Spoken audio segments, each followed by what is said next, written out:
Hello guys, welcome back to T Cryptables. Today we are going to talk about the Fantom Foundation.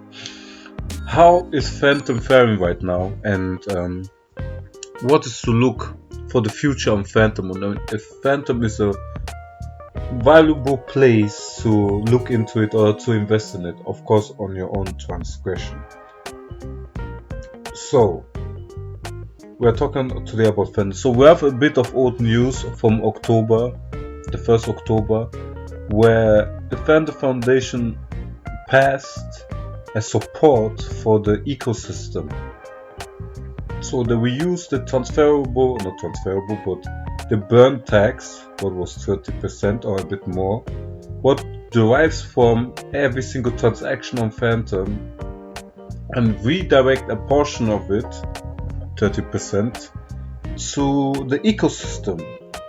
To support it, of course, the ecosystem for it. What makes it very clear that Fantom is ahead to create, to manage the systems, and to promote other dApps and wanting dApps to come to Fantom. Because if you look at other layer 1s, what are they actually doing to bring other people to them? Of course they create hackathons, of course they create incentive programs or bribing programs, but Fantom is trying to do something else. Fantom is doing all that and more. And now you'll be like, what is Fantom doing more? Fantom is doing what everybody is doing. And now here we come to the monetization of gas. Monetization of gas simply means that the gas what you get with your dApp, as well, where people used to do transactions and so on, will be redirected to you, and that is mind-boggling. So Fantom momently requirements to get that, you need 1 million transactions, or you have to be longer there as 3 months or longer than that. Then you can just get paid by simply existing, what is quite crazy. And you have to think about it, like, you create a good dApp, even though the use case is not really like that, but because you exist, you still get paid. And most people create quite good dApps or usable dApps, I want to say. Staking programs, liquid staking, yield farming. We know on Fantom it's quite known for yield farm, and Andre Crow and all this bunch of people, of developers on the Fantom Foundation, where they did a lot of good job and bring a lot of money inside the system. So I like how Fantom Foundation continues to improve themselves day by day and trying the best to create something new and to try to differentiate themselves from first layer 1s. Because first layer 1s, example, we have Cardano, where they have a lot of incentive program people are building, but nothing is ready. We have Ethereum, where everybody is building, but when they get a bull run, trust me, the gas prices will kill you.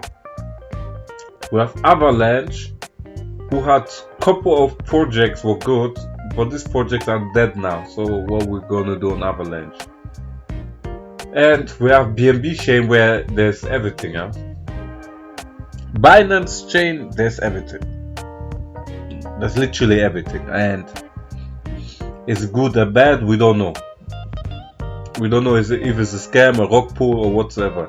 I don't want to talk back about other chains, but just what I wanted to say is that how the Fantom Foundation is differentiating themselves from other layer 1s, and the Fantom Foundation is a DEX. So what do I mean with that? So the consensus work a bit different than other blockchains and networks. So now Fantom Foundation introduced Fantom DEX 2.0. 2.0 simply means that they have upgraded the system for being more quicker, meaning that because they are a DEX, they stack it all over, like let me say they stack one messaging space like Ethereum, Ethereum uses a messaging space that one message needs to be allowed before the other message can go through. On Fantom, now there can be multiple messages stacked like a block. Let me say a Lego block, like stacked and approved in the same time. What makes it way quicker to transact or do anything on Fantom. Because if multiple messages get sent and approved in the same time, that makes it quicker to use, and that de-stresses the network because there's not so many things to process, but so many things get in the same time processed that alleviates the stress from the network, what is quite amazing. And what is there again? There's more, yes, of course. They had a hackathon where they put a prize money of 25k. Sorry, I'm sick, nothing's working in my head. So the hackathon was about DeFi, P2P security and other stuff.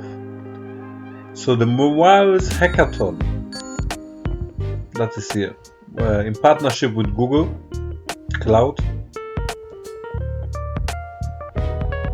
and you see, Fantom want to get themselves out there. Fantom want to get builders. Fantom want to do a lot of things. They have VC who want to invest in them. Some smaller and bigger VCs, I don't actually know them. We can click on one of them to see, but we will not see. Let us see what they have in the portfolio, if it is already written here.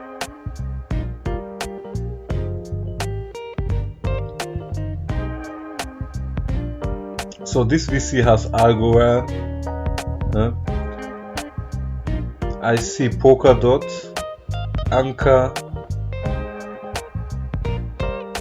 This VC is invested in a lot, but mostly I think in the Polkadot ecosystem, because I see a lot of Polkadot coins.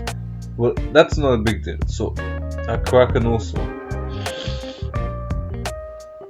So Fantom is trying to get the money from other people, also other VCs, investors and projects, and get their attention, because it's the only way they can build themselves up to become the number one, or at least amongst the number 10s. Because if Fantom does everything right, in the sense of creation, also they have games coming to Fantom where people want to build games on Fantom. So they have games, they have they're scaling higher by increasing the throughput. They have clever incentive where if you are a project, you will like to come to Fantom because there's benefits to building on Fantom, like what we already talked about, monetization of gas. We have Fantom Foundation has quite a bit of money to support. They're trying to support the ecosystem also. Don't forget that. Everything on the screen, I will link everything under the description also. So Fantom is going to be a top hitter in the next bull run, because if so many good things is, if they're slowly building for 1-2 years and they have a lot of runway, because how we know that they have at least 50 years of runway spending the money. 50 years. That is good enough to be one of the top 10, huh? I think, in my personal opinion, because most of cryptocurrency is too expensive for nothing to buy, because they have not really achieved something. People are not really use it so much, because you need use cases, and Fantom has a lot of use cases trying to attract companies to use their Fantom system to create application, basically Web3 on Fantom, using maybe the Fantom token, but USDC and some other tokens where the companies would like to use. And I think it's quite amazing what they're trying to do and trying to accomplish. And I hope they continue, because the gaming factor, I know, now you guys probably think that, oh, games, what are you talking about? crypto games are not good. Of course, momently are not good. We're phase 1 of crypto games. But if you attract a lot of games, you need only 2 games to be really popular. Like if I ask you now, what is the best online game? Somebody will say World of Warcraft. That is the only one that exists. Then there is Overwatch and other, but these people can pass. Like if we talk about games, you need maybe only 3 hitters, and the rest can be whatever. You have to have nostalgia. You have to have a lot of things to have a good game. Like people want to play it because of the experience and then creating nostalgia. But I like how games are coming slowly to Fantom, and then we all can see how it can progress. So I think for today, Fantom is doing well. Only small information fee, especially with the dark update, where they can have higher messaging boards and quicker to and block. That is genius. Thank you for listening. Like and subscribe, and also let us discuss in the comments how Fantom can improve themselves better, or what they need to do to be ahead. Because for me, alone with the monitoring of gas, they have won. Because you build something good, you leave it on Fantom, and you get paid without any problem. For me, that is mind-boggling. Okay, see you guys soon. See you guys in the next video.